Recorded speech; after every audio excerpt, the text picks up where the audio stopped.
sobre todo los que son visitantes ocasionales del colegio, que luego luego de la presentación abrimos el espacio de intercambio, para lo cual se puede participar o pedir la mano a aquellos que no forman parte del colegio a través del chat, y bueno, los socios del colegio con la función levantar la mano de la aplicación Zoom. Bueno, Yago, adelante. Bueno, Cintia, muchas gracias por la presentación. Muchas gracias a todas y todos quienes están aquí presentes hoy. Bueno, tal como dice el texto de convocatoria, los sujetos y la sociedad conviven con una pandemia que no cesa de no inscribirse en la matriz simbólica. Es un error en la misma a causa de una omisión.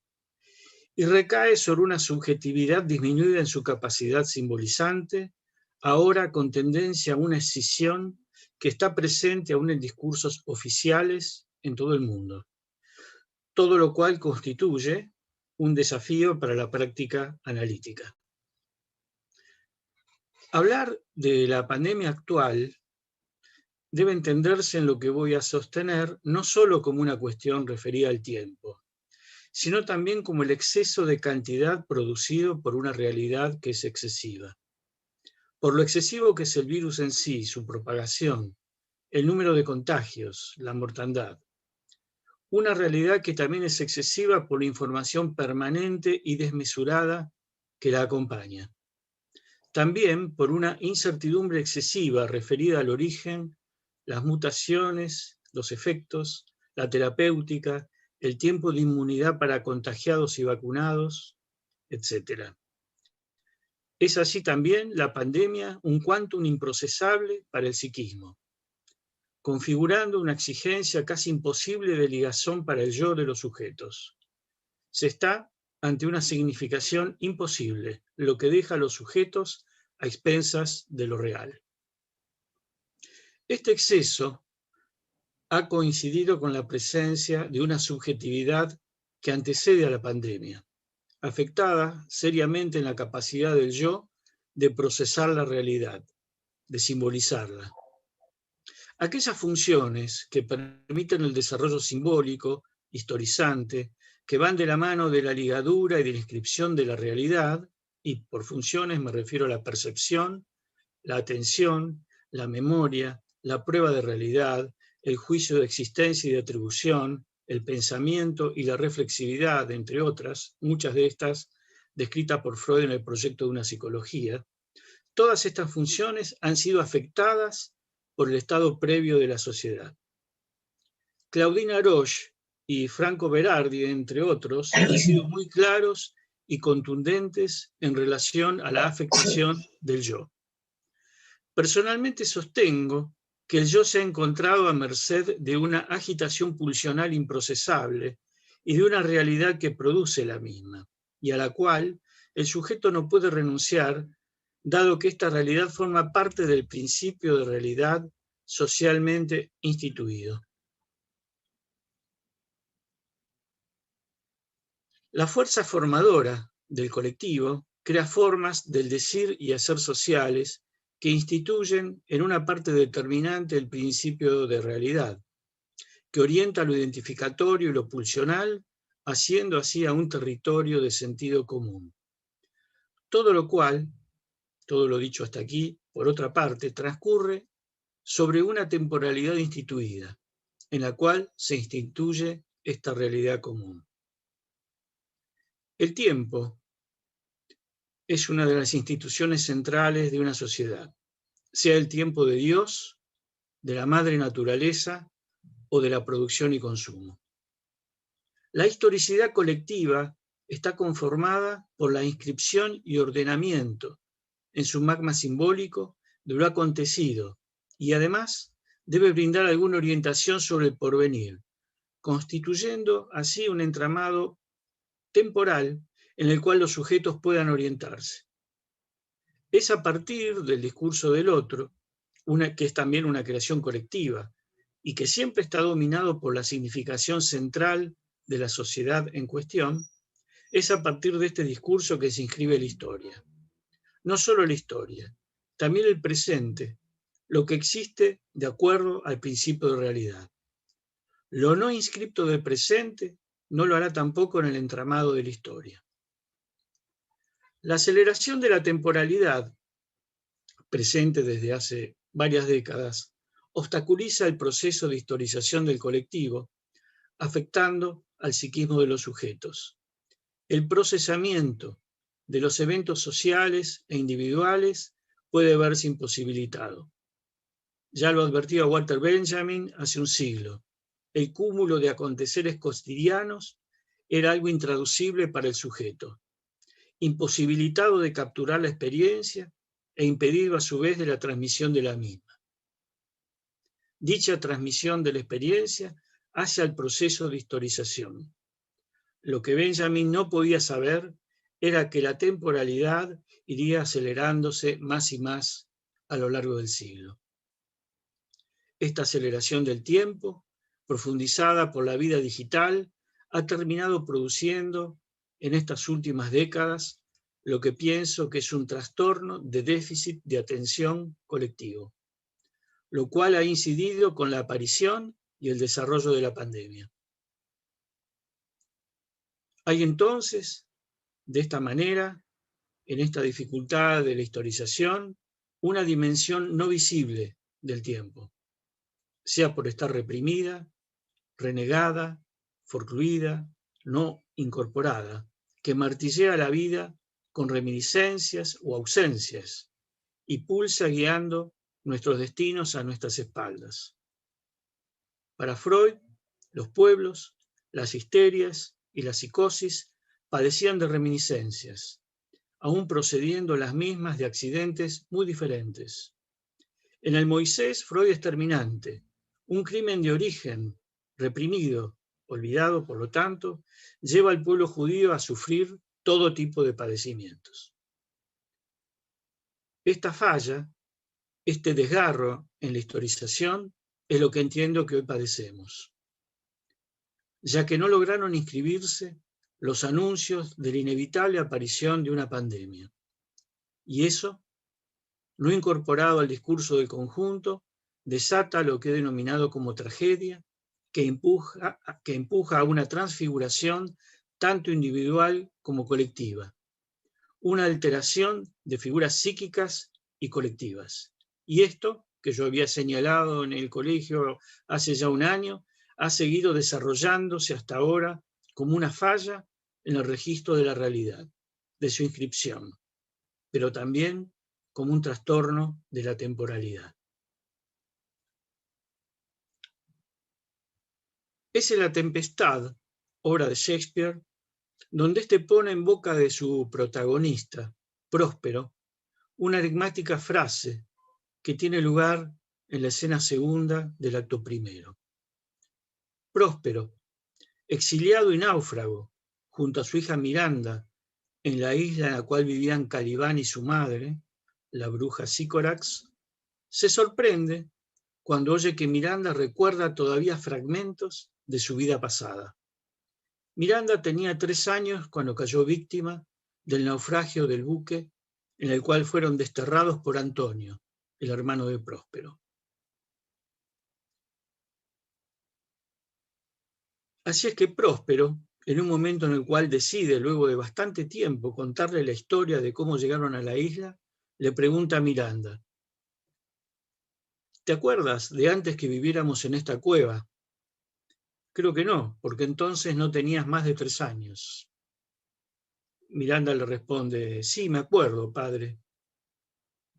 Próspero: ¿de qué? ¿De alguna otra casa o persona? Dime una imagen cualquiera que guarde tu recuerdo.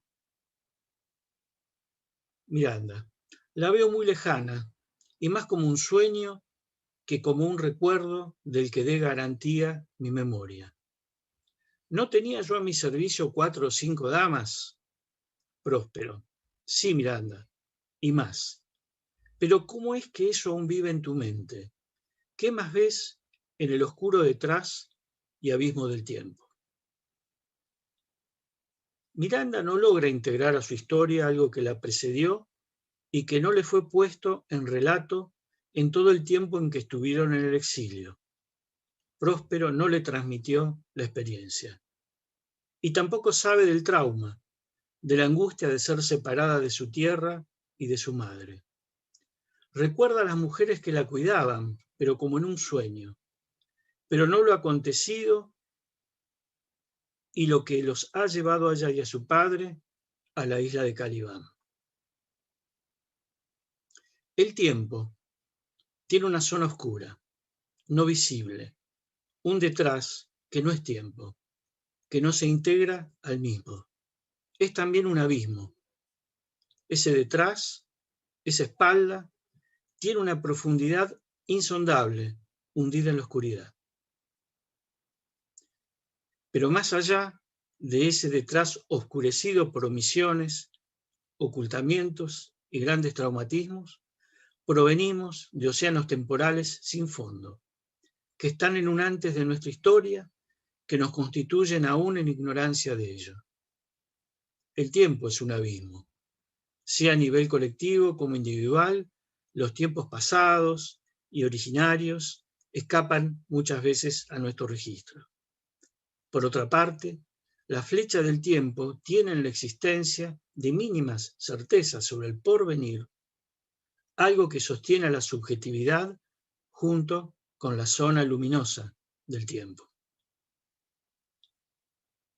Va a ser Javier Marías, el escritor español, quien retome y trabaje reiteradamente la frase de Próspero que les mencioné, la cual él articula y menciona como la negra espalda del tiempo. Para él, para Marías, se trata, y lo cito, del revés del tiempo, su negra espalda, su vuelco. Y lo relaciona Marías con los versos de Manrique. Pues si vemos lo presente, como en un punto es ido y acabado, si juzgamos sabiamente, daremos lo no venido por pasado. Lo repito. Pues si vemos lo presente, como en un punto es ido y acabado, si juzgamos sabiamente, daremos lo no venido por pasado. Para Marías, lo no venido es lo no llegado, lo no sucedido, lo no existido. Y se pregunta, ¿será lo que no viene y es pasado lo que discurría por aquella negra espalda y abismo que definiera Shakespeare? Dice Marías, y lo vuelvo a citar, que se trata para él de dar algún nombre al tiempo que no ha existido, al que nos aguarda y también al que no nos espera y no acontece por tanto, o solo en una esfera que no es temporal propiamente y en la de quién sabe qué, y en la que quién sabe si no se hallará la escritura o quizás solamente la ficción. Así para él, la negra espalda del tiempo, su envés, su revés, se convierte en el espacio en el que fluye y discurre la voz del tiempo, cuando aún no ha pasado ni se ha perdido, y quizá por eso ni siquiera es tiempo. El enorme cúmulo de lo conocido y lo desconocido, lo contado y lo silenciado, lo registrado y lo que nunca se supo o no tuvo testigos o que fue ocultado. Una masa ingente de palabras y acontecimientos, pasiones y crímenes e injusticias, de temores y risas y aspiraciones y ardores, y sobre todo de pensamientos. Yo me voy a detener en lo que Marías menciona como lo que fue omitido u ocultado, y el desgarro que esto produce en la historicidad. Tomás Nevinson, el esposo de Berta Isla se titula un libro de Marías. Tomás Nevinson ha sido reclutado, capturado bajo amenaza por los servicios secretos del Reino Unido mediante una trampa. Una trampa que éste desconoce. Los indicios de la misma serán recuperados en un tardío a posteriori. Su percepción de lo que ocurrió en ese momento no le resultó posible, no pudo incorporarlo debido a la astuta maniobra de quienes estaban ante él. Lo que percibió no pudo ser significado. Es sobre el final de la novela que Tomás podrá recuperar, construir ese momento excluido de su historia, algo que le fue ocultado y omitido, y ante lo cual él no estaba en condiciones de poder dar juicio de existencia y atribución. Un encuentro fortuito lo remitirá a eso que había permanecido en la oscura espalda de su tiempo, imposibilitado de ser historizado. A partir de allí, la pena de Tomás y su oscura vida se profundizan aún más. Cae en el abismo de su propia tragedia personal, ocasionada por el poder político en este caso, y queda abismado. Ya no sabe quién es, y deambula como un fantasma por una sociedad para la cual es un extraño, y como tal habita en su familia. Si el no saber le hizo pasar una vida penosa y anónima, oscura, terrorífica, el saber, la verdad sobre lo ocurrido 20 años atrás, termina de devastarlo. Tomás ha quedado cautivo de una encerrona trágica y no tiene literalmente a quién apelar. Tiene una vida trágica por no saber sobre las decisiones que determinaron su destino, pero también la tragedia se desata sobre él al saber. La oscura espalda del tiempo, que es una traducción que a mi entender hace mayor justicia al texto de Shakespeare, la oscura espalda del tiempo no es solamente lo que del tiempo ha sido ocultado por nosotros mismos, impidiendo su historización, como Freud sostuviera en su originaria teoría traumática de la neurosis, también es lo que fue ocultado y omitido por otros y que marcó considerablemente nuestras vidas. Y también, voy a sostener, aquello que el colectivo social no logra integrar a su magma simbólico debido a las astucias del poder económico político de turno, en connivencia, en la actualidad, con medios masivos de comunicación, verdadero brazo armado de grandes corporaciones. Pero al mismo tiempo, la psique de los sujetos sufre una novedad tan mayúscula que ésta alteraría tanto el magma simbólico en el que habitan, que se defienden expulsando la novedad mediante mecanismos psíquicos conocidos por todos nosotros, generando una respuesta inmune desmesurada. Respuesta inmune que también tiene una presencia sociológica, como vemos en estos días en el llamado negacionismo. Una salvedad en este punto. Considero que el capitalismo como forma de vida en la cual estamos todos inmersos es un automatismo del desarrollo que afecta a todas las capas de la sociedad y del psiquismo. Sería más sencillo si solo fuera la voluntad del poder ocultar o distorsionar percepciones de la realidad y sus consecuencias. Eso es solo la parte visible, lo que está en la superficie. Se trata de algo enclavado en una forma de vida que necesita la reproducción de un modo de subjetividad a fin, estando la misma además, como ya mencioné en este caso, afectada en su capacidad simbolizante. Por supuesto que esto no invalida las responsabilidades en juego. La oscura espalda del tiempo es ese detrás no visible, no registrado, no asumido, no historizado, por lo cual no es tiempo a nivel del colectivo.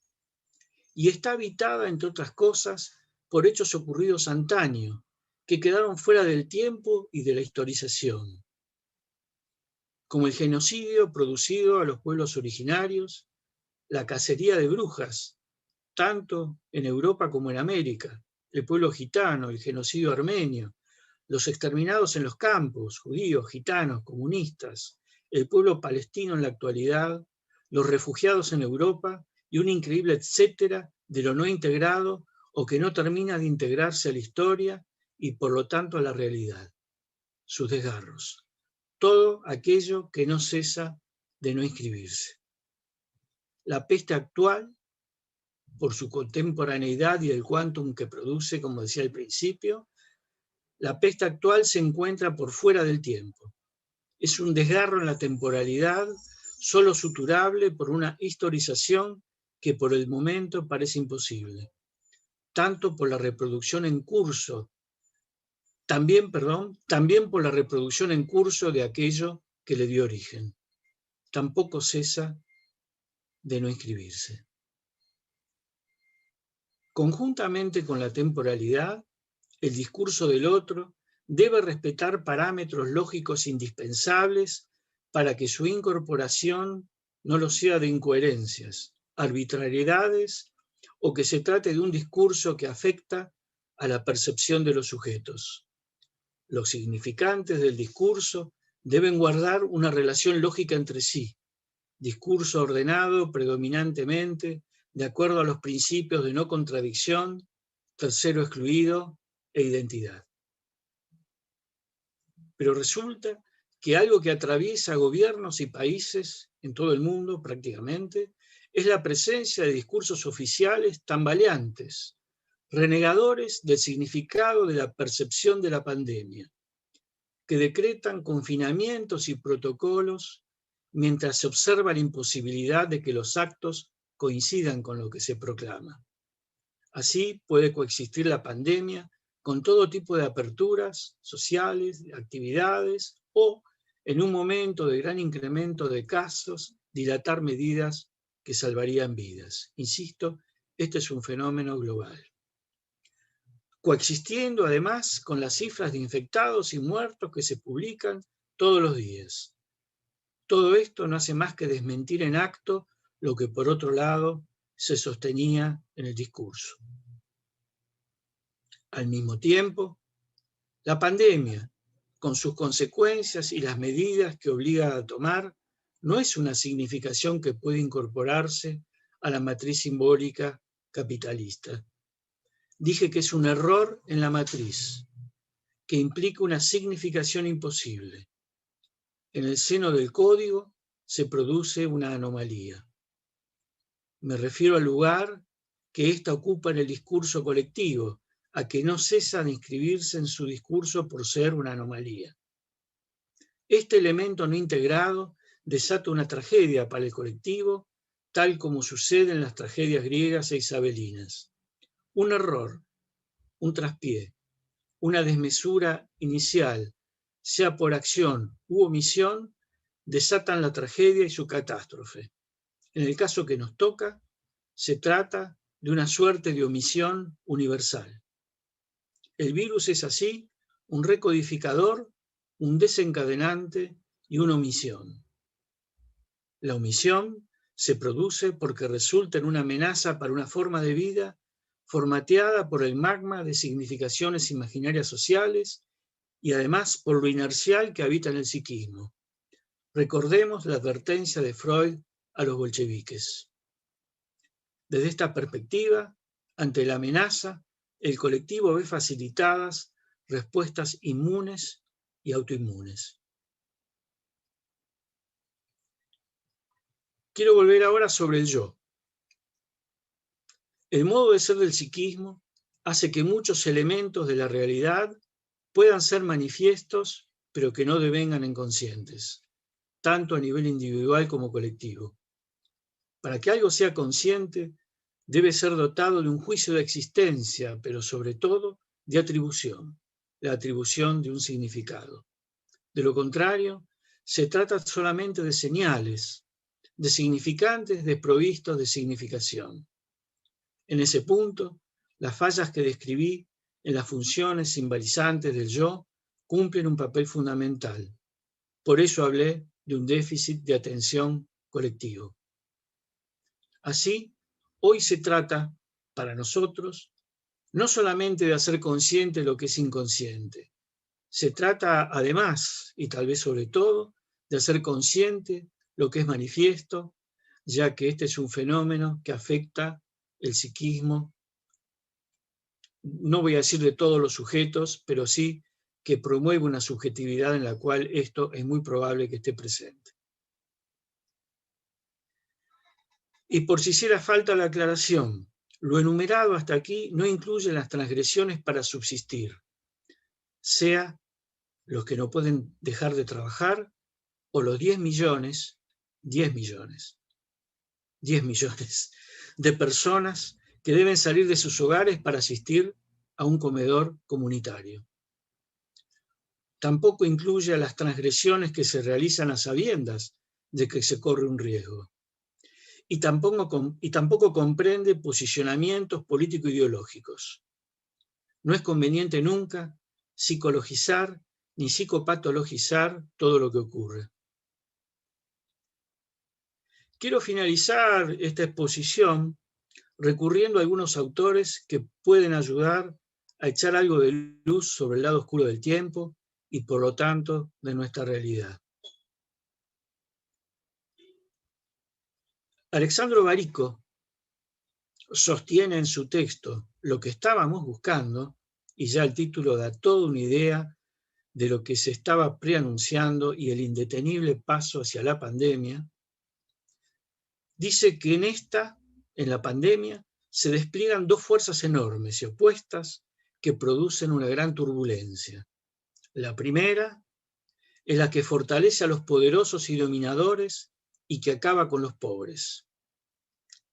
Dice, el virus no colapsa la bolsa de valores, sino que devasta la economía informal. En presencia del virus, los ricos también mueren, por supuesto, pero sobre todo los pobres viven peor. Decenas de millones de personas están retrocediendo a la condición de asistencia caritativa. El poder político ha regresado al centro del campo en un resurgir ultra rápido que lo ha levantado de una agonía irreversible. Al mismo tiempo, sostiene Barico, que la ira social se desactivó, se confinó, se silenció. La pandemia acaba por afilar las garras de un poder que estaba perdiendo su presa. Contiene una energía que tiende a detener los tiempos, a restaurar aquello que había decaído. Yo en parte disiento con lo que sostiene Barico, tal vez él está mucho más centrado en Europa, obviamente, porque al mismo tiempo el poder político parece estar contra las cuerdas, dada la incertidumbre y los pasos en falso que da día tras día. Parece haber vencido a la bestia para despertarse al día siguiente con un panorama peor. Basta que alguien quiera hacer un asado, por ejemplo, como ocurrió en Australia, que estaba desconfinada y feliz, para que no se sepa dónde éste se contagió y haya que volver al confinamiento. Como ocurre, por ejemplo, en este momento en Canberra, que está completamente confinada. O también en Vietnam, en estos días, o países como Chile, que se jacta de haber vacunado el 40% de la población, al mismo tiempo que desborda de contagios y muerte. Ocurre que lo que no cesa de no escribirse es mortífero por eso mismo.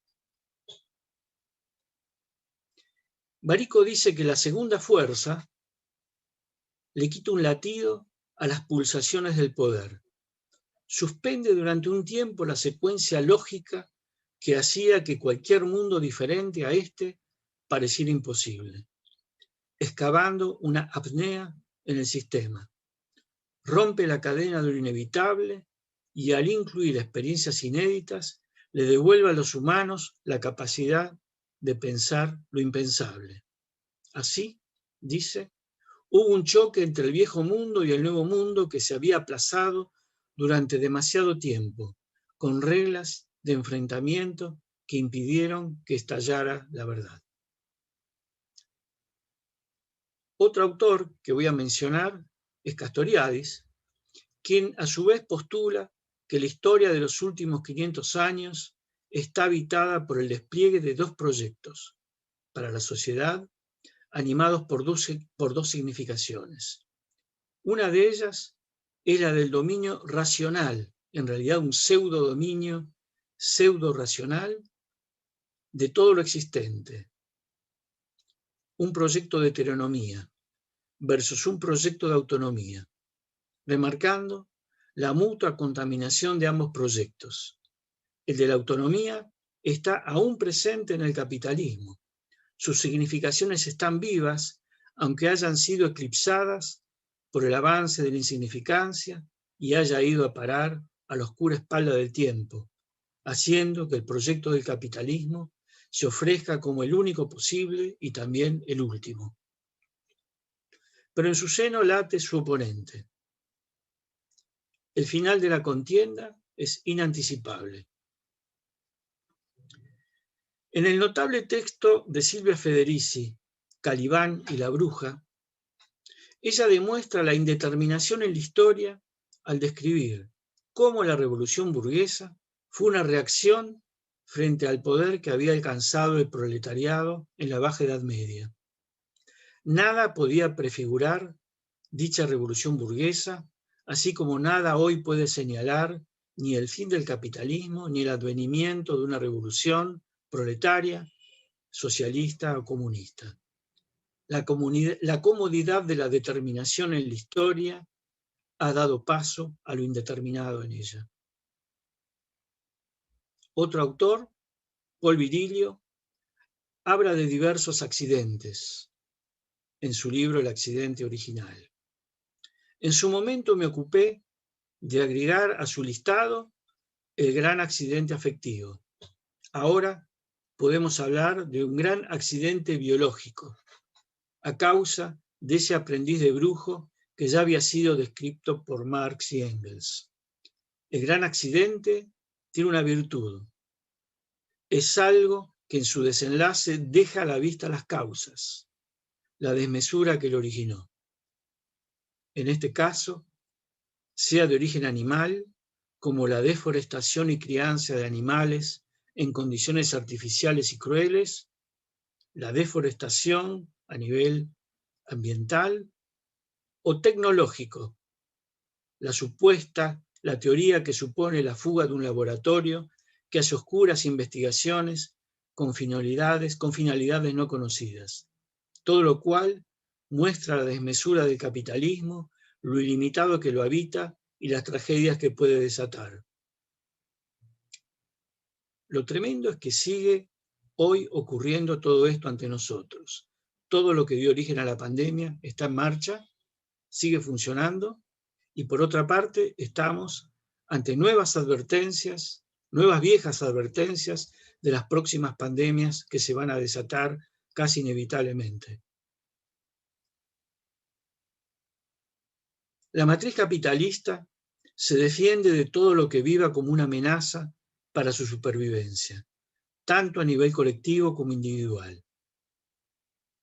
Y este gran accidente biológico coincide con el gran accidente de la temporalidad. La aceleración de la misma ya mencionada que impide el procesamiento psíquico. Dice Virilio, la velocidad de un fenómeno lo destruye. Mi impresión, leyendo este texto, es que está lleno de cuestiones que vuelven, de una cierta desprolijidad. No he buscado una rigurosidad absoluta, ni mucho menos, pero sí tratar de poner sobre la mesa aquellas determinaciones, condicionantes y cuestiones que nos han llevado hasta este punto. Y además, cómo estamos en este punto. Entonces vuelvo un poco sobre lo que desarrollé para ver si tiene un poco más de ordenamiento. Mientras esta contienda de estas dos bestias que cita Barico, de estas dos significaciones que cita Castoriadis, mientras esta contienda está en curso, como dije al principio, la subjetividad fue previamente alcanzada por la insignificancia, teniendo un yo limitado en su capacidad simbólica por la afectación de las funciones que permiten dicha capacidad simbólica, en lo que yo llamo como déficit colectivo de atención. Afectado ahora además por un quantum excesivo y traumático que además se reproduce día a día, provocado por la pandemia misma. Ve así reducida su capacidad de hacer frente a la misma en cuyo origen hallamos una omisión por ser una amenaza para la matriz simbólica, ingresando a la oscura espalda del tiempo, que es, importante decirlo, también lo es como la oscura espalda de la realidad. La realidad que habitamos está escindida. De la mano de discursos oficiales que portan una renegación de la realidad, de la existencia de la pandemia y alimentan el mecanismo renegatorio, forclusivo o de renegación maníaca de los sujetos.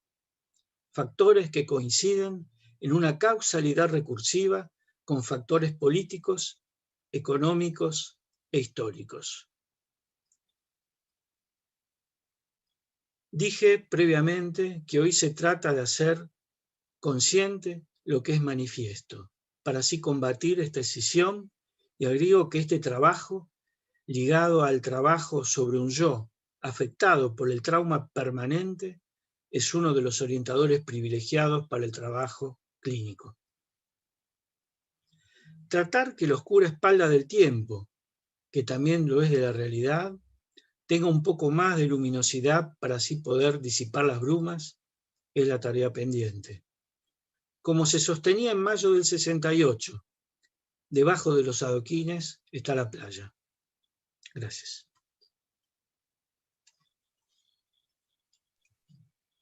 Bueno, gracias a vos, Yago, por este trabajo complejo, profundo.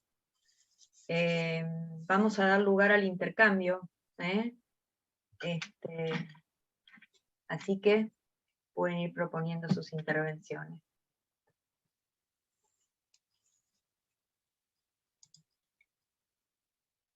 Mientras tanto, lo que quería decir es que mientras te escuchaba, por momentos recordaba también la presentación que hizo Alfredo Tagle en el segundo plenario, cuando inauguramos el ciclo. Me parece que tiene algunos puntos de contacto. Por un lado, por las cartas de situación, ¿no? Este panorama descriptivo de lo que está ocurriendo, y por otro lado, porque también ponía en consideración los déficits en la simbolización que venían de antes, ¿no? Por la aceleración del tiempo y el trastocamiento de la temporalidad. Me pareció que era un encuentro interesante.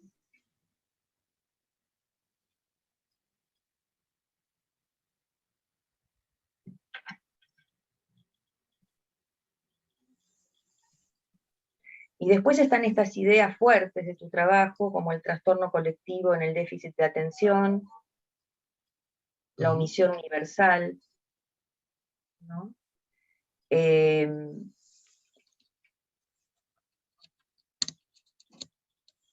Y el sujeto de esa omisión, ¿no? Universal, porque pensaba, ahí vos hablás del automatismos del desarrollo,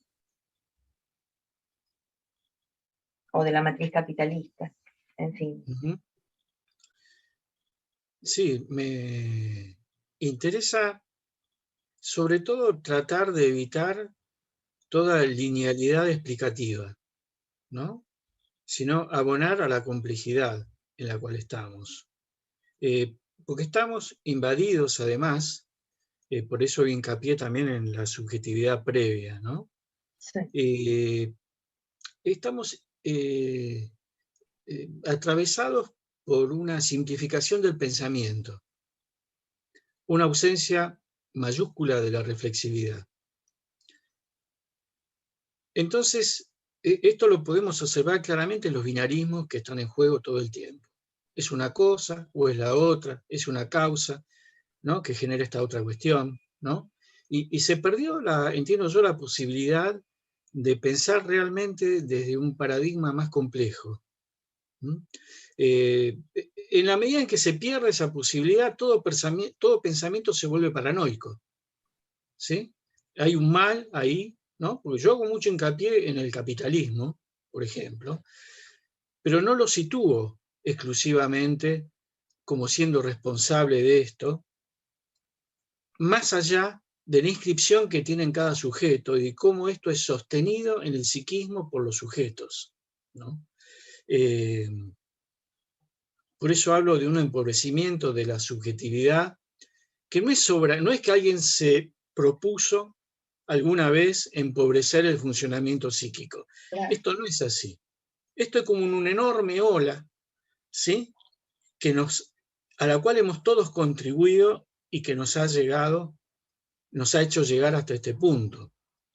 Cuando hago hincapié en que hubo un sinnúmero de advertencias de que iba a haber una pandemia, y yo insisto mucho en ese punto porque me parece lo que a mí más perplejidad me ha causado en todo esto. Hace 10 días, la Organización Mundial de la Salud reconoció que esta pandemia se podría haber evitado. Estaba todo dado para evitarla. En Estados Unidos, hace ya una década por lo menos, se le entregó a Obama, al expresidente Obama, un informe hecho por científicos que justamente insistían en este punto, que estaban ante vísperas de un virus respiratorio que iba a ser mortífero y que se iba a contagiar muchísimo. Obama esto lo sabía, y esto está documentado, porque por suerte hay mucha documentación. Siempre recomiendo leer el texto que a mí me facilitó Diego Venturini, que siempre le agradezco. Ahora no tengo presente el nombre, luego voy a mandar el link de alguien que está ligado a Le Monde Diplomatique. Si alguien se acuerda el nombre, lo puede poner en el chat o mencionarlo. Porque él ahí... ¿Cómo? Ramonet. Ignacio Ramonet. Entonces Ignacio Ramonet hace un listado, pero es imposible de leer todo eso porque es prácticamente un libro, de todos los estudios, todas las advertencias que hubo. Entre ellas está la de Obama. Obama no quiso hacer nada porque tenía que gastar un montón de guita, generar un déficit infernal, y no quiso hacerlo. Y se lo pasó al que siguió, que ya sabemos quién es. ¿Sí? Entonces, pero de esto no estaba solamente advertido Obama. Yo no creo que haya habido un solo gobierno en el mundo que no supiera que estábamos ante esto. Y las causas que han originado esto se continúan. La deforestación continúa, la crianza de animales en condiciones aberrantes y con todo tipo de elementos químicos sigue adelante. Obviamente el cambio climático se continúa y no se hace mucho para evitarlo. Todas las causas están ahí hoy en día funcionando, pero es como si no estuvieran. Todos continuamos con nuestras vidas. Por eso digo, acá hay una subjetividad escindida, ¿no? A ver, tenemos los grupos anti-cuarentena, anti-vacuna, ¿sí? Que se reúnen. No tenemos grupos que funcionen en un sentido contrario. ¿Sí? No han habido movilizaciones para sostener los confinamientos, ¿no? No han habido movimientos para defender la vacunación. Las cosas transcurren ante nosotros de un modo escindido y todo sigue funcionando como si todo esto no hubiera pasado. Más allá de esto, cuando yo hago hincapié en la subjetividad que ya viene desde hace décadas, es para decir que, bueno, de paso lo respondo a Dani, que está ahí, Dani Sluke, que está preguntando. La afectación del yo, hay autores que trabajaron, más allá de las observaciones que podamos haber hecho nosotros, muchísimo sobre el yo. El yo es algo que en psicoanálisis de alguna manera pasó a tener mala prensa, ¿sí? Como si fuera algo desechable. Y sin embargo, no hay funcionamiento psíquico sin el yo. La elaboración, que es un fenómeno complejo, también necesita del yo. Para salir de la repetición, etc., necesitamos del yo. Para historizar, ¿qué decía Perolanier? El yo es un aprendiz historiador, es el que va, ¿sí? Labrando la trama que nos sostiene simbólicamente en el mundo. Esto hace décadas que estaba perdido en la posibilidad de expresión que tiene, que se ha visto debilitado, y hoy, bueno, estamos sufriendo también las consecuencias. Había una idea muy interesante de Castoriadis, en la cual él propone para el aparato psíquico una nueva instancia. La nueva instancia tiene que ver con la reflexividad, que es una instancia que puede ver, puede mirar todo el funcionamiento del aparato psíquico, que es lo que se produce en el análisis. Bueno, nos analizamos, hacemos un recorrido por nuestras identificaciones, por lo que hemos reprimido, hacemos consciente o inconsciente, por los aspectos más desagradables de nuestra historia, también por nuestro mundo pulsional, ¿no? Esa es la nueva instancia por la cual, ¿no?, a la cual se refería Castoriadis, y sabemos que hoy también está bastante perdida, porque si el yo está de alguna manera afectado digo en estas funciones. Hoy hay muchísimos estudios que hablan de que la atención es cada vez más breve, de que es muy difícil apoyar el interés sobre algo, ¿sí?, del orden de la realidad. Es muy difícil establecer un juicio de realidad en determinadas circunstancias, atribuir una significación a la realidad. Quedamos muy, en ese sentido, sometidos a los discursos oficiales, a los medios de comunicación, etcétera. Bueno, tal vez haya más cuestiones. Hay algunos comentarios en el chat que voy a leer. Hay uno de un colega de Brasil que quiero recuperar, que dice: gracias por sus palabras que resuenan como luces sobre la espalda oscura de nuestro tiempo en Brasil. Bueno. Mariana Groisman dice: conceptos novedosos, complejos y enriquecedores, también estremecedores. Gracias, Yago. Susana Villafañe dice: muy interesante y claro. Gracias, Yago. Bueno, el de Dani Slucky justamente contenía una pregunta a la que te dedicaste recién. María Isabel Bergani dice: excelente, Yago, profundo y meduloso. Necesario para pensar sin simplificaciones este tiempo tan turbulento que vivimos. Otros agradecimientos, y acá hay, a ver,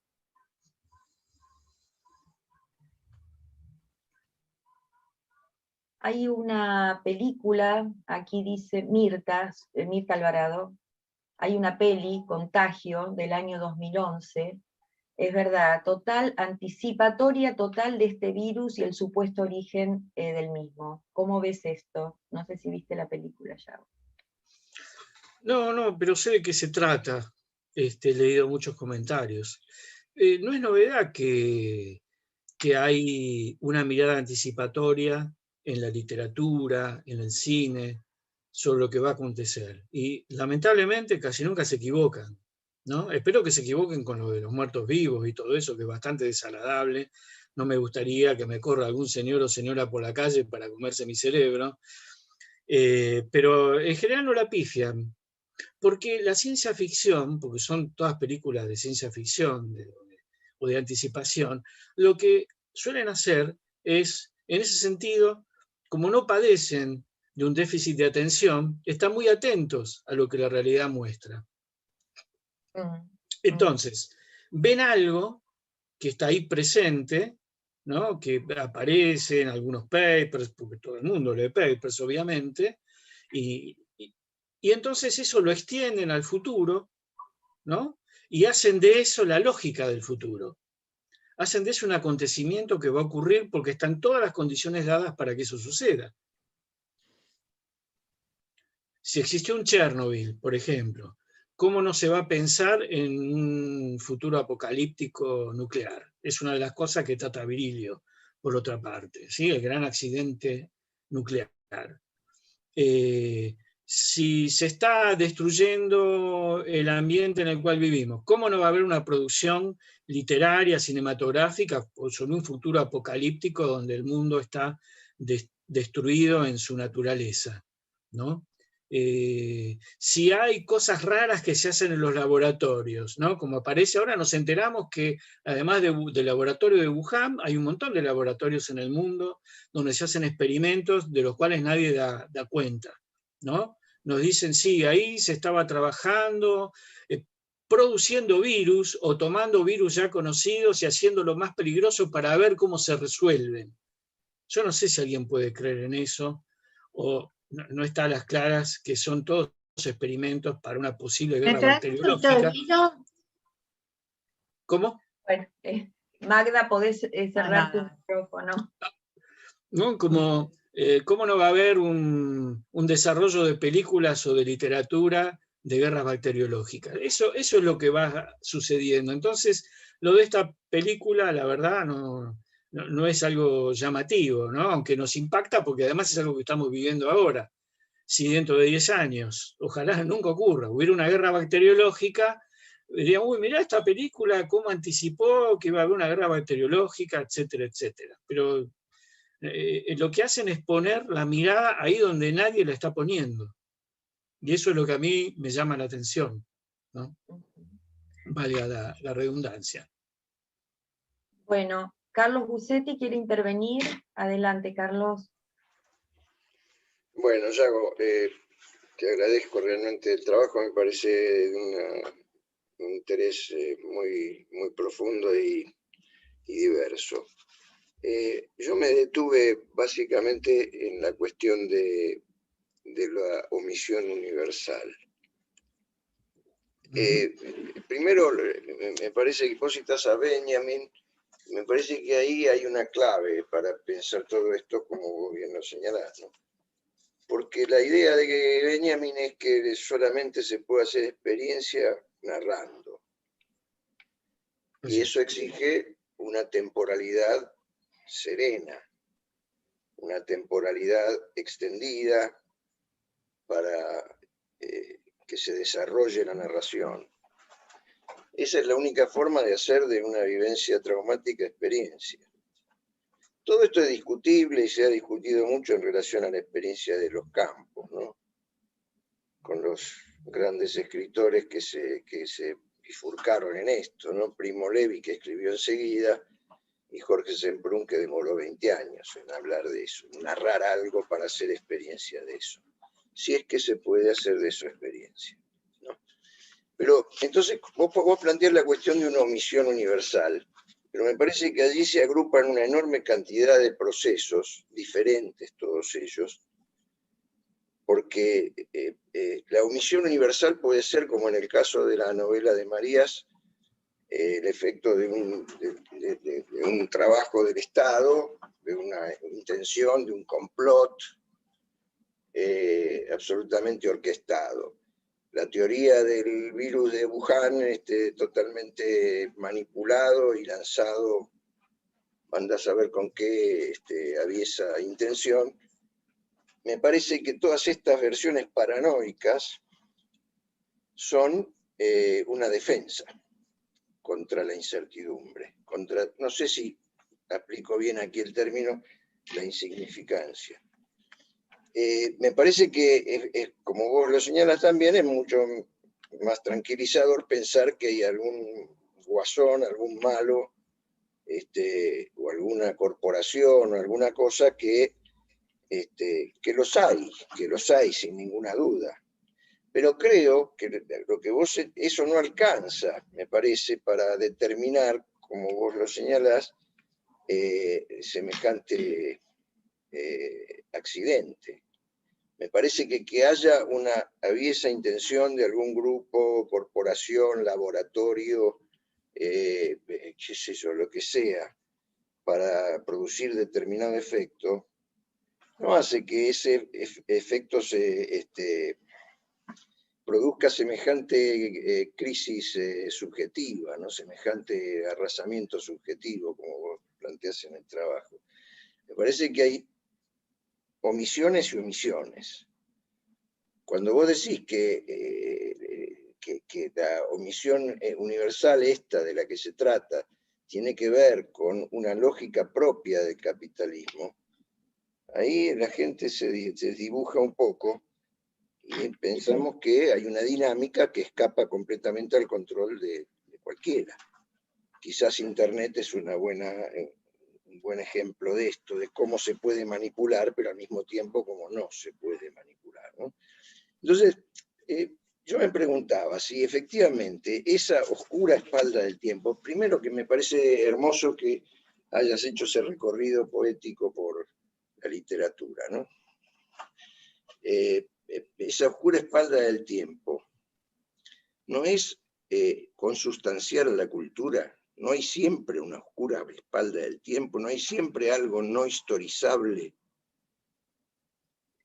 Benjamin pone el eje en la Primera Guerra Mundial, ¿no? Los que volvían de la guerra no podían hablar. Hay un viraje en ese momento, ¿verdad?, de la historia. Quizás este sea otro viraje de la historia, pero me pregunto, ¿no es que en todos los momentos de la historia hay una oscura espalda del tiempo? Te dejo esa pregunta como... lo asocié con el título de uno de tus libros, ¿no? Más allá del malestar en la cultura. ¿Qué relación hay entre estas cosas, no? Por otra parte, como así, detalle de color de mi lectura del título de tu trabajo, me llamó la atención que utilizaras la grafía antigua, del español antiguo, para decir la obscura espalda del tiempo. Ahora queda un poco más claro porque lo tenemos ahí a Shakespeare hablando en un español castizo, ¿no?, en la traducción. Bueno, Sí, gracias. sí.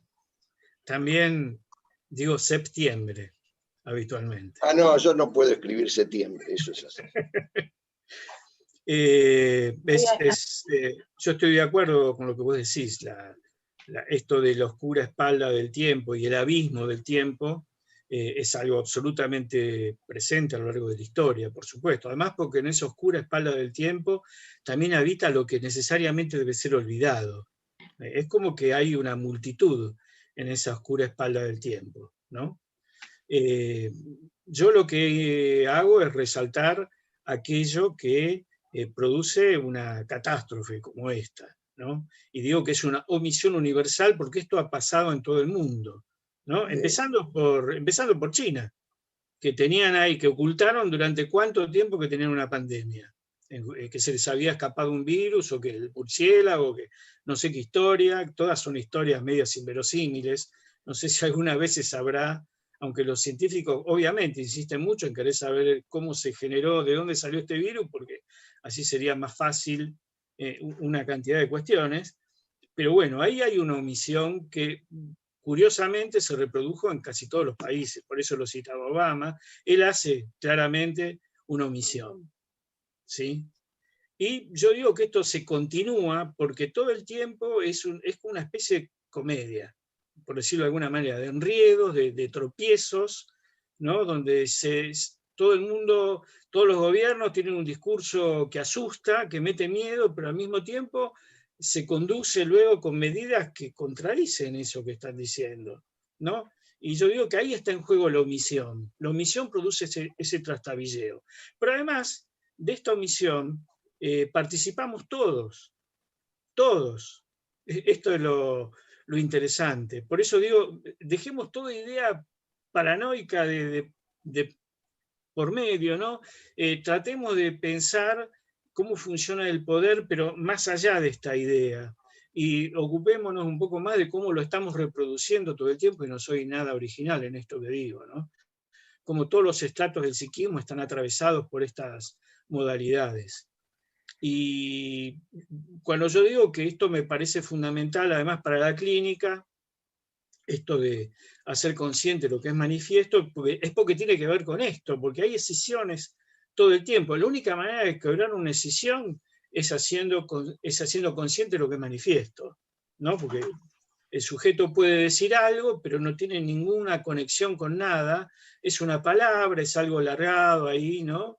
Y bueno, en esto participamos todos, no solamente porque podemos hacerlo, porque tenemos el mecanismo renegatorio muy presente, sino porque ya desde los discursos oficiales, tal vez ahora más que nunca se vea cómo esto puede estar instalado, ¿no? Cómo la renegación puede estar en un discurso gubernamental.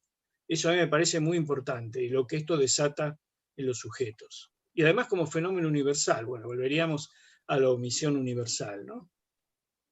Voy a hacer una lectura de acá un comentario de Mariana Wilkinski que tiene que ver con hacer consciente lo manifiesto. Dice, es muy Sí. interesante pensar la cuestión de hacer consciente lo manifiesto. Lo manifiesto es finalmente tan vertiginoso que no alcanza a inscribirse. La hiperconectividad que nos obliga a deslizarnos de un contenido a otro incesantemente no ofrece oportunidad de inscripción representacional ni construcción de experiencias. Esto es lo que comenta Mariana.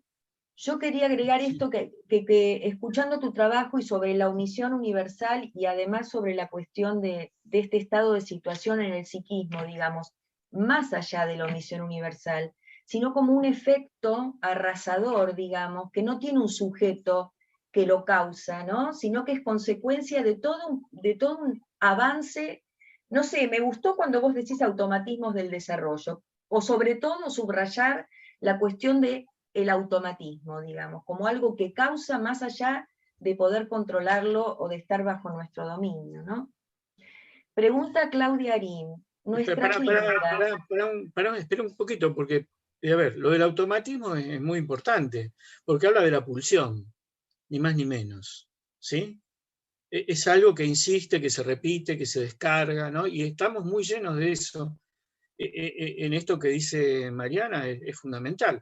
La velocidad de la cual vivimos impide la inscripción. No hay, también lo dice Franco Berardi, ¿no? El formateo de los aparatos electrónicos, de la vida digital, es absolutamente diferente del formateo de nuestro psiquismo. Él habla de nuestro cerebro. El cerebro no puede procesar esto, el psiquismo menos, ¿no? Es como que es una experiencia devastadora que hace, yo me acuerdo que en muchos lugares yo preguntaba, a ver, ¿quién se acordaba de lo que había hecho la semana pasada al mismo día? Nadie se acordaba de nada, yo tampoco. Pero más me preocupó cuando yo le preguntaba a mis hijas y me decían exactamente lo mismo, que no se podían acordar. A ver, el sábado pasado porque la experiencia se va, digamos, acortando, se va viendo impedida, esto que decía Carlos. Entonces, ¿cómo se va a transmitir si la experiencia no se puede realizar? ¿No? Y estamos, bueno, en esta cuestión laberíntica, ¿no? ¿Cómo salimos de esto? Es la gran pregunta. Bueno, acá Claudia Arín dice, nuestra clínica podría colaborar en la sutura, en la sutura renegatoria colectiva.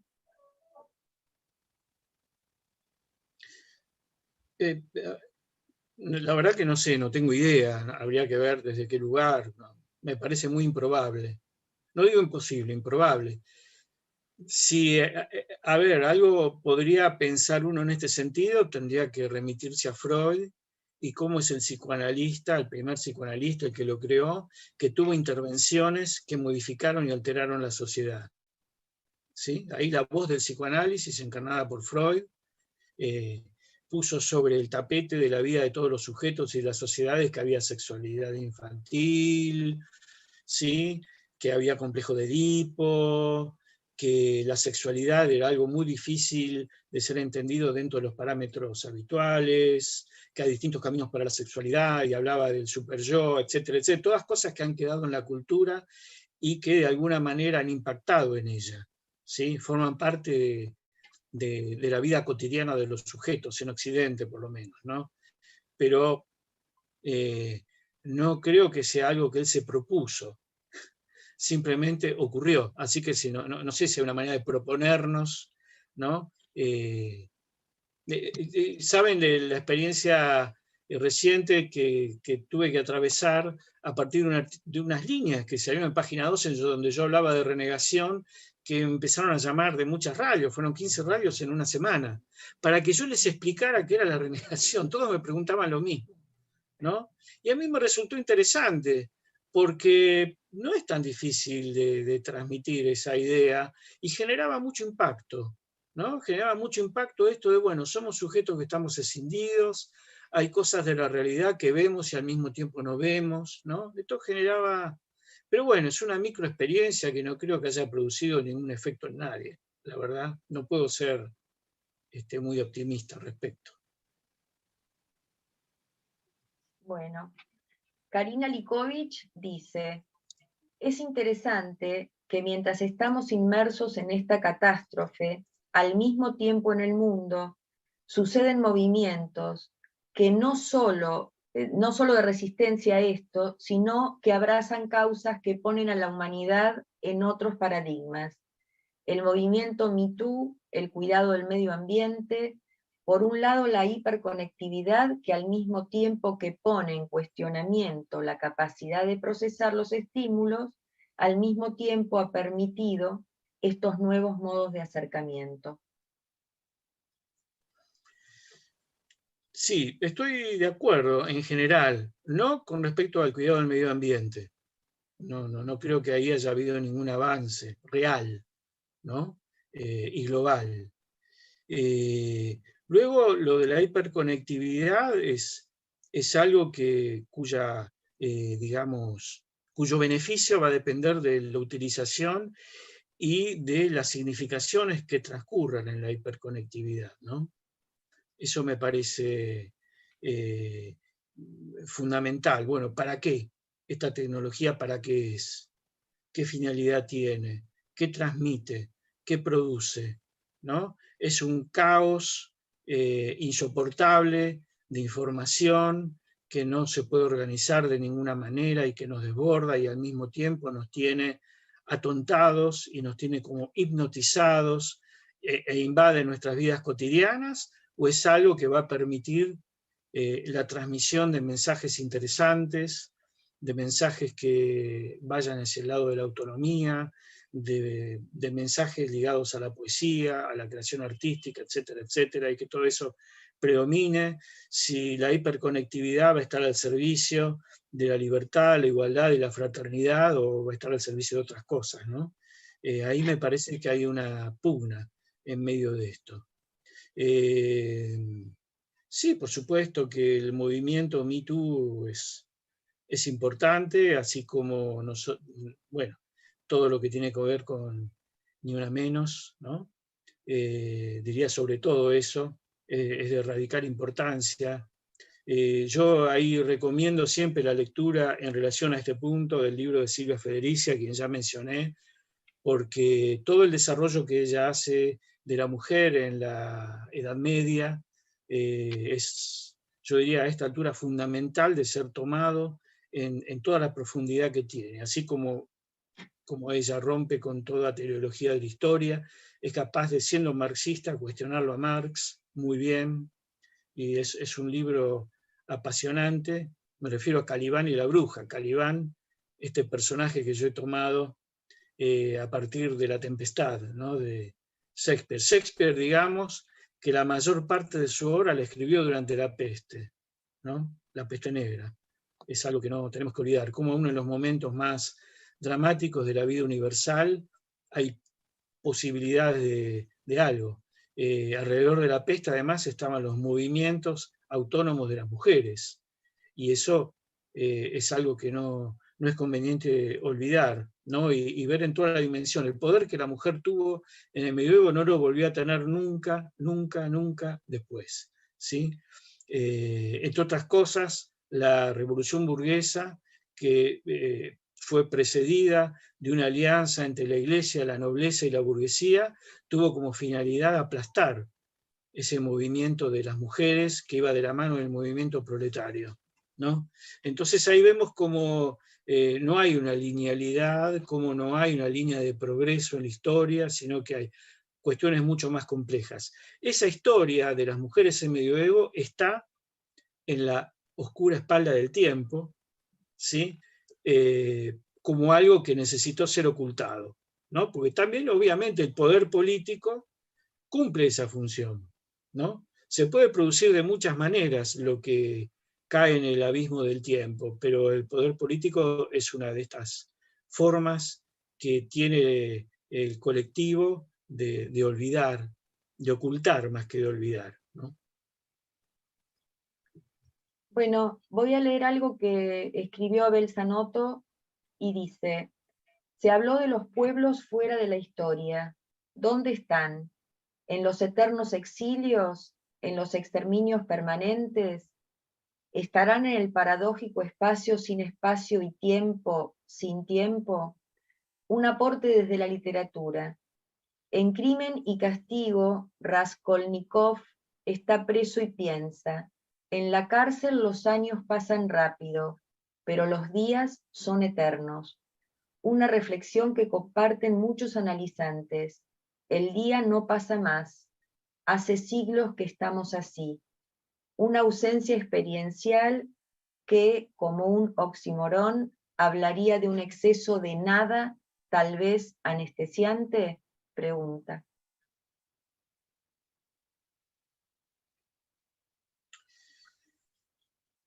A ver, bueno, son muchas cosas, ¿no? Sobre los pueblos fuera de la historia, para mí uno de los ejemplos más claros es el del pueblo gitano, cuya historia es fascinante, y para nosotros son sujetos inexistentes, y viven entre nosotros, ¿no? Es una historia muy curiosa, paradojal. De hecho, les voy a decir algo que me enteré esta semana. Calibán es una palabra de origen gitano, ¿sí? Que se pronuncia de otra manera. Que tiene que ver con Caribe, ¿sí? Esta historia de Shakespeare transcurre en el Caribe y tiene que ver con la conquista de América, además. Calibán es un mestizo, ¿sí? La bruja Sycorax era la madre de Calibán y fue exterminada por Próspero, ¿sí? Y representa en sí toda la magia subversiva de los pueblos originarios de América.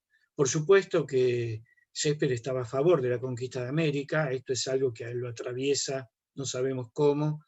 Yo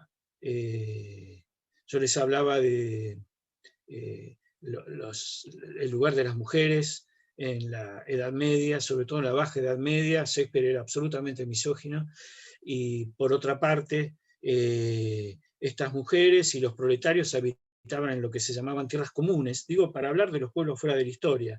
En esas tierras comunes había una especie de comunismo primitivo funcionando. Eran las tierras que los señores dejaban libres, no les interesaba, y dejaban que allí los siervos cultivaran, hicieran su vida, su historia, hasta que un día se dieron cuenta que era demasiado y que ellos podían obtener más ganancia de esas tierras, y ahí aplastan todo este movimiento.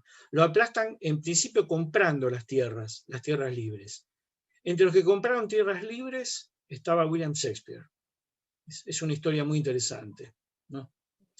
Por supuesto, a comprar las tierras los expulsaban o los sometían, ¿no? Que eran las dos alternativas que tenían.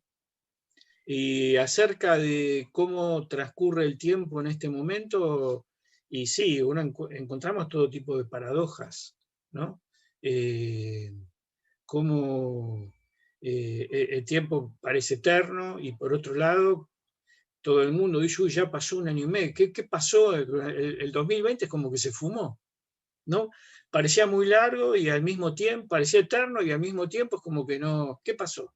Muchos dicen, no pasó nada, no hice nada en ese año, ¿no? Ahí nosotros tenemos la posibilidad de volver sobre el yo del sujeto y su posibilidad historizadora, ¿no? Para recorrer con él todas las cosas que hizo, ¿no? Esto me ha tocado a mí en varias oportunidades. Tener que convocar al yo para decirle, no, pero y esto, y esto, y esto, y esto, y esto.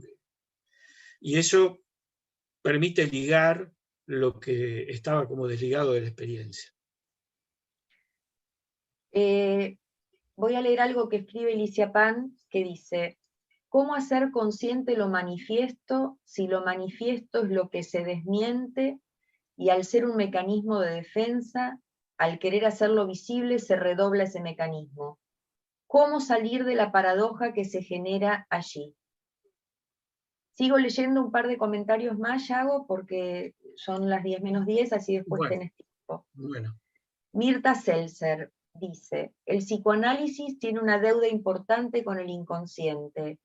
¿Cómo se inviste el campo social? ¿Y cómo se trata ese hecho? Magdalena Echegaray. Creo que la vertiginosidad, la imposibilidad de hacer consciente lo manifiesto en términos de enlace a los afectos y de simbolizaciones posibles, está exacerbada en estos tiempos de pandemia. La temporalidad del lado del preconsciente y del yo que lo habita. Se empieza a parecer a los modos de funcionamiento del proceso primario. ¿Vos cómo pensás esta cuestión? Y luego te agradece este extraordinario trabajo. Rubén Di Marco, excelente Yago. Quizás las generaciones posalfabéticas, y se cita Berardi, encuentra un modo de avanzar en una tramitación posible del no cesa de no inscribirse novedoso. Bueno, si querés comentar. El que tiene que agradecer soy yo, porque veo que surgen ideas interesantísimas, además de los elogios, por supuesto, pero más interesantes me resultan las ideas que van apareciendo, porque eso quiere decir que nos estamos poniendo a trabajar a partir de algo que uno de nosotros trajo y que nos convoca. En este caso, bueno, me toca a mí. Cuando Alicia Pan dice cómo hacer consciente lo manifiesto, si es lo manifiesto lo que se desmiente, yo no estoy de acuerdo ahí, lo manifiesto no se desmiente. Lo que se desmiente es la significación de la percepción, ¿sí? Y al estar desmentida produce una escisión. Una parte del yo reconoce la existencia, pero sin atribuirle un juicio de atribución, sin darle un juicio de atribución, ¿sí? Es decir, a cualquiera que le preguntemos sobre si estamos en pandemia, nos va a decir que sí, por supuesto, que estamos en pandemia. Pero a la noche se va a salir, va a ir de joda a tomar cerveza con amigos, por ejemplo, ¿sí? Y ahí vemos la escisión del yo. O sea, es, pero no es. Esto existe, pero al mismo tiempo reniego de su existencia, ¿sí? En el trabajo clínico lo que sabemos es que es mostrando y trabajando sobre esta escisión que con suerte podemos conseguir que eso que era manifiesto se haga consciente, ¿no? Y el sujeto puede admitir esta contradicción, esta escisión en la cual se encuentra, y bueno, y ahí gane terreno el sistema consciente, ¿no? Pero bueno, vale la pena el trabajo sobre esta cuestión que planteas, Alicia, por supuesto. La temporalidad del lado preconsciente y del yo que lo habita se empieza a parecer al modo de funcionamiento del proceso primario, dice Magdalena. Y por momentos es como si estuviéramos viendo una película que va... Bueno, vieron que ahora se puede escuchar los mensajes de WhatsApp más rápido, ¿no? Es una cosa curiosa, yo todavía no lo he practicado, pero es notable, ¿no? Y esto ha generado una atracción enorme, ¿no? Bueno, escuchemos todo más rápido, entonces perdemos menos tiempo. En realidad, el tiempo lo perdemos cuando escuchamos todo más rápido. Es todo al revés. Estamos en una paradoja que por el momento me parece que no tiene solución. Y nos acerca al funcionamiento del proceso primario, por supuesto, porque además no hay fijación de las cosas, ¿no? Todo es un fluir, ¿no? Todo va, ¿no? Sobre lo que dice Rubén Di Marco, tal vez, yo realmente no sé si a esta velocidad y con esta tecnología se va a poder evitar que haya cosas que no cesen de no escribirse. Insisto, tomando lo que decía Carlos, por supuesto que hay cosas que no se inscriben, siempre vamos a tener la espalda, ¿sí? Con una zona oscura, tanto a nivel individual como colectivo. La cuestión es cuando vemos que ha habido una omisión que produce una catástrofe, ¿no? Yo me refiero fundamentalmente a eso, o vemos una omisión, ¿sí? Como por ejemplo, esta omisión del lugar de las mujeres en la Baja Edad Media, ¿sí? Que ha sido excluida de la historia como algo que en realidad enriquece la historia. Y a todos nosotros realmente nos es muy importante tener un conocimiento de ese aspecto de la historia y de que esto ha sido ocultado. Bueno, estamos a 4 minutos de terminar. Hay un comentario de Marta de Justi que si te parece lo leo o lo estás leyendo, si querés agregar algo. Me encantó el trabajo, Yago, una reflexión muy compleja. Paul Virilio ya advertía hace muchos años atrás las consecuencias que traía la desaparición del espacio por la irrupción del tiempo, siendo el espacio esencial para el proceso de elaboración. Sí. Y te agradeces. Acá a ver. Bueno. Agradecimientos generales, Yago. No sé si querés agregar algo más, o nos desmuteamos para aplaudirte y agradecerte esta noche. No, yo, en realidad, el que está súper agradecido soy yo, porque, bueno, hayan podido seguir un trabajo que hasta es complejo para mí, ¿no? Que hay cosas que tengo que seguir pensando y elaborando. Además, este es un trabajo que está ligado a otros trabajos, ¿no? Hay como links a otras cosas que no, era imposible de hacer presentes aquí, y que espero, bueno, que en un tiempo no muy lejano, como se decía cuando yo era chico de Pan American, en un tiempo no muy lejano nos llevará a la luna, que en un tiempo no muy lejano, bueno, esto cobre la forma de reunir estos textos y estas elaboraciones que han surgido en este tiempo. Un tiempo que yo, por otra parte, lo pienso como un tiempo interesantísimo, ¿no? Ahí tomaría lo de Virilio, pues dice que el gran accidente, ¿no?, deja al desnudo las causas que lo originaron. Y esto me parece una idea fantástica. Esta es la posibilidad que tenemos, si la podemos aprovechar o no, se verá. Así que yo, muchas gracias y hasta pronto. Bueno, aplaudimos a Yago entonces. Chau, Yago, gracias. Gracias. Gracias, Yago. Gracias. Gracias, chao. A ustedes. Chao, Buenas Chao, chao. Gracias, Cintia. Gracias a ustedes. Divina, Chao. sí. Sí, Gracias, gracias. ¿Cómo Gracias, me Cintia. querés, Inés? Gracias. Bueno, bueno, gracias. Bárbaro. Chao, chao, chao. Gracias, Chau, chau, Yago. Adiós. Muy bueno. Gracias, Cintia. Sí, gracias, Cintia. Sí, gracias, Cintia. Así es. Gracias. Bueno, muy bueno. Bueno, vale. Bueno, chau, chau. Bueno, muchas gracias, Yago. Muy bueno. Adiós. Felicitaciones, Yago. Hasta prontito. Gracias. Nos vemos Chao, el jueves. hasta pronto. Chau, chau. Excelente. Chao. Gracias.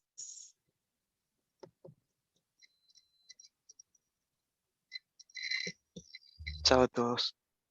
Chao, Chao, chao, chao. chao. Me fui de ahí. No puedo salir. Yo tampoco. Quiero salir y no puedo. No nos deja. ¿Qué pasa con esto? ¿Cómo hacemos para acá?